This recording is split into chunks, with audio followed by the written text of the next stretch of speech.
అమలాపురంలో ఉండి కార్యకర్తలు నేతలతో చంద్రబాబు సమావేశం ముగిసింది.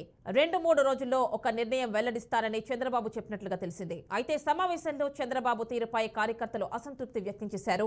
తమను పిలిపించుకుని అసలు తమతో మాట్లాడలేదని ఆగ్రహం వ్యక్తం చేస్తున్నారు.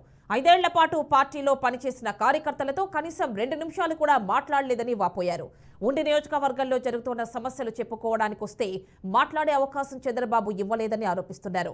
ఎట్టి పరిస్థితుల్లోనూ రామరాజుకు మాత్రమే టికెట్ ఇవ్వాలని తేల్చి చెప్పారు.